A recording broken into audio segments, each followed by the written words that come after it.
প্রিয় ছাত্রীবৃন্দ, আমরা দ্বিতীয় পত্রের খ বিভাগের পঞ্চদশ অধ্যায়ের জনস্বাস্থ্য সমস্যা পড়ছিলাম। সেখানে জনস্বাস্থ্যের বিভিন্ন সমস্যার দিকগুলো আমরা গত ক্লাসে পড়েছি এবং সেখানে ছিল খাদ্য ভেজাল ক্ষতিকর দিক, খাদ্যের রাসায়নিক দ্রব্য অপব্যবহার, খাদ্যের রাসায়নিক দ্রব্য ব্যবহারের ক্ষতিকর দিক। আজকে আমরা এরপরে পড়ব খাদ্যের ভেজাল ও রাসায়নিক দ্রব্য সম্পর্কে গণসচেতনতা তৈরি। এখানে এই বিষয়গুলো পড়তে চাই। প্রথমে আমাদের যেটা আমরা বলেছি যে খাদ্যের ভেজালটা কি। খাদ্যের ভেজাল হলো যে বেশি দামের পণ্যের সাথে কম দামি পণ্য মিশিয়ে দিয়ে অসাধু ব্যবসায়ীরা অধিক মুনাফা লাভ করে থাকে এবং তারা একটা ব্যবসা করে, কিন্তু যেটা আমাদের জনগণের জন্য অত্যন্ত ক্ষতিকর। বিভিন্ন সামাজিক ব্যাধির মতো এই খাদ্যে ভেজাল ও রাসায়নিক দ্রব্য ব্যবহার করে বিভিন্ন আমাদের জনগোষ্ঠীর স্বাস্থ্যের যে ক্ষতি হচ্ছে, সেটাও একটা বড় ধরনের সামাজিক ব্যাধি এবং একটা সামাজিক অপরাধ যারা এই ভেজাল খাবার তৈরি করে থাকে। আমাদের উচিত এই ভেজালের বিরুদ্ধে প্রতিরোধ গড়ে তোলা, গণসচেতনতা গড়ে তোলা এবং সেক্ষেত্রে এটি করতে যে আমাদের জানতে হবে ভেজালটা কি, রাসায়নিক দ্রব্য কীভাবে রাসায়নিক দ্রব্য খাবারের মধ্যে দিয়ে অপব্যবহার করা হয় এবং এগুলো কী আমাদের স্বাস্থ্যের ক্ষতি করে থাকে এবং মৃত্যুর দিকে নিয়ে যায়। সেই জন্য আমাদেরকে সবাইকে সচেতন হয়ে এর বিরুদ্ধে একসাথে একটা গণজাগরণ তৈরি করতে হবে এবং ভেজালের বিরুদ্ধে রুখে দাঁড়াতে হবে, নিজেদের স্বাস্থ্যকে ভালো রাখার জন্য, বিভিন্ন অসুখ বিসুখের হাত থেকে রেহাই থাকার জন্য। আমি আগেই বলেছি এই অধ্যায়টা আমরা পড়াচ্ছিলাম নির্বাচনী পরীক্ষার জন্য। যদি পাঠ নির্বাচনের পরীক্ষা হয় তাহলে এই অধ্যায়টা থাকবে না, নির্বাচনী পরীক্ষায় এই অধ্যায়টা থাকবে।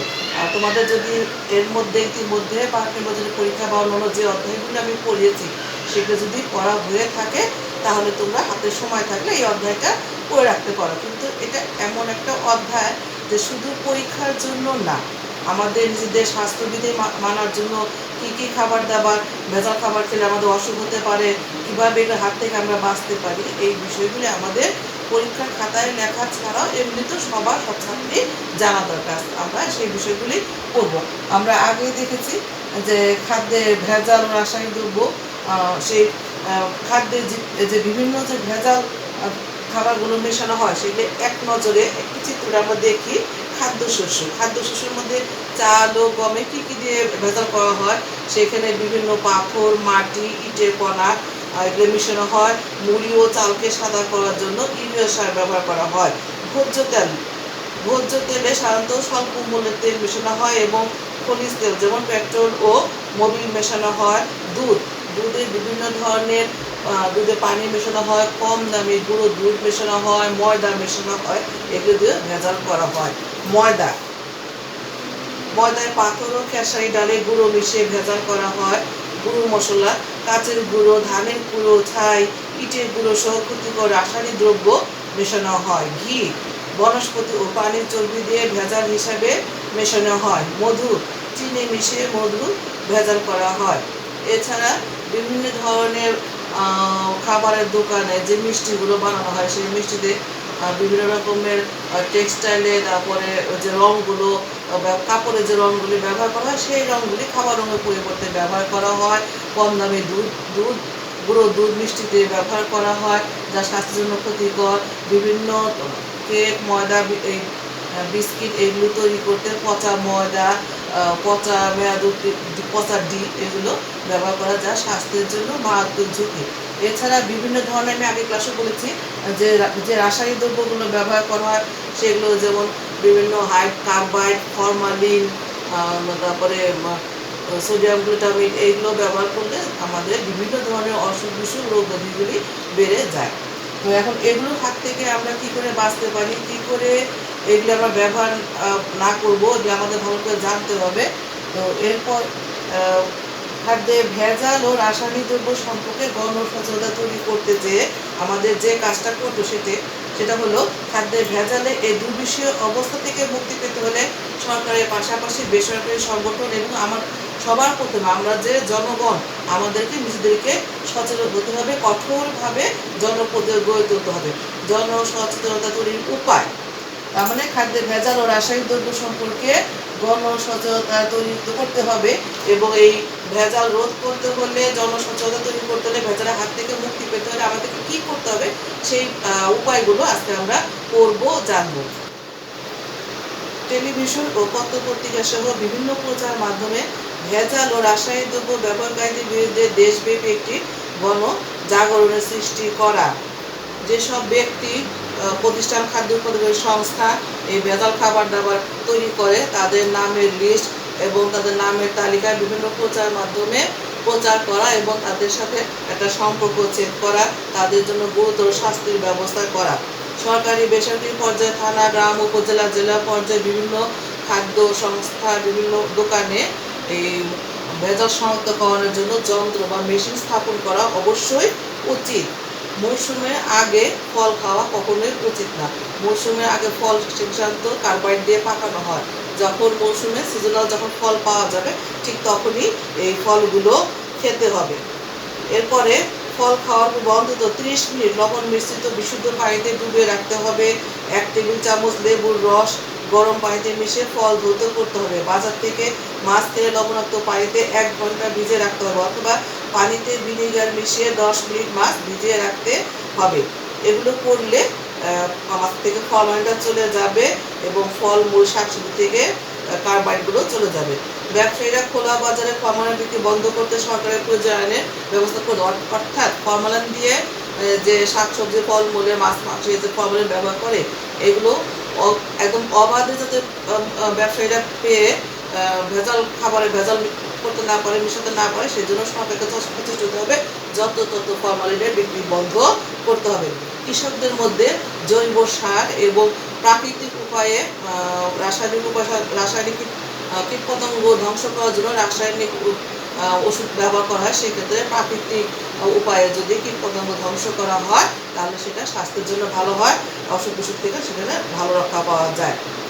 সর্বোপরি খাদ্যদ্রব্য কেনার আগে সচেতন হওয়া প্রয়োজন। যেমন বেশি সাদা চিনি, সেমাই এগুলো অবশ্যই কেনা উচিত না এবং যে কোনো খাবারই কেনার সময় ভালো করে পরখ করে দেখা উচিত সেটা মানসম্মত কিনা, ভেজাল আছে কিনা। 2-4 দোকান পরখ করে পর্যবেক্ষণ করে সে খাবারগুলো কেনা উচিত। কারণ স্বাস্থ্যই আমাদের সম্পদ। স্বাস্থ্য যদি এই ধরনের ভেজাল খাবার খেয়ে আমরা বিভিন্ন ধরনের অসুখ বিসুখে আক্রান্ত হই।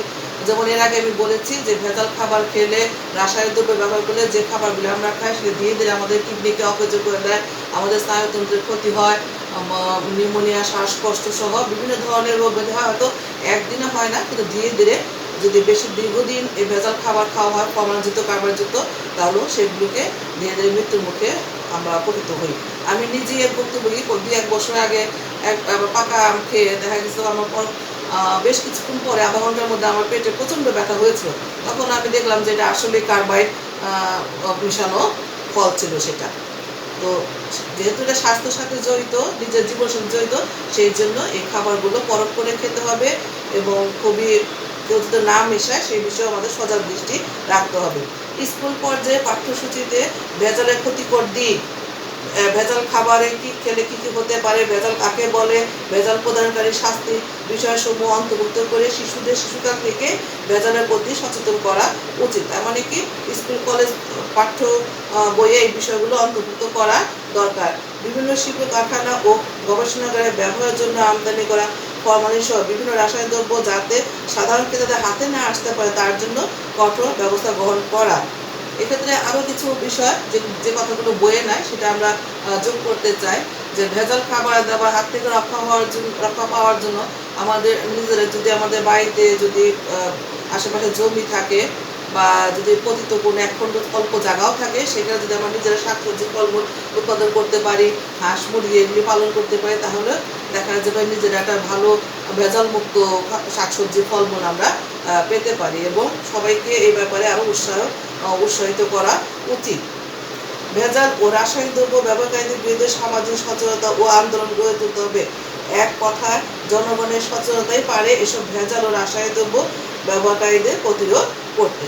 স্বাস্থ্যটা আমাদের সবচেয়ে অমূল্য সম্পদ। স্বাস্থ্য যদি বিভিন্ন এই খাবার দাবারের ভেজাল খাবারের কারণে ক্ষতিগ্রস্ত হয় তো সেটা রিকভার করা খুবই অসুবিধা। সেই জন্য আমাদের সবার উচিত ভেজাল বিরুদ্ধে না, আমাদের দেশে আইন আছে, আমাদের আইন আছে, সেই আইনটার ভেজাল খাবার দাবার করা যাবে না, করলে পরে ভ্রাম্যমাণ আদালত বা বিভিন্ন সরকারি সংস্থা সেই ভেজাল বিদ্যুৎদের শাস্তি দিয়ে থাকে, কিন্তু সেই শাস্তিটা আসলে খুব একটা ফলপ্রসূ হয় না এবং এই ক্ষেত্রে এর প্রয়োগও যথাযথভাবে হয় না। এই ক্ষেত্রে ভেজাল খাবার দাবার উৎপাদন করতে না পারে এবং এদের শাস্তির মাত্রাটা আরও বেশি হওয়া উচিত। সরকারের উচিত এই বিষয়ে আরও কঠোর দৃষ্টি দেওয়া এবং সাথে সাথে জনগণের যারা জনপ্রতিনিধি, সরকারের যারা উচ্চ পর্যায়ে আছে তাদেরও উচিত ভেজাল মুক্ত খাবার দাবার উৎপাদনে সহায়তা করা এবং এই বিষয়ে নজরদারি করা।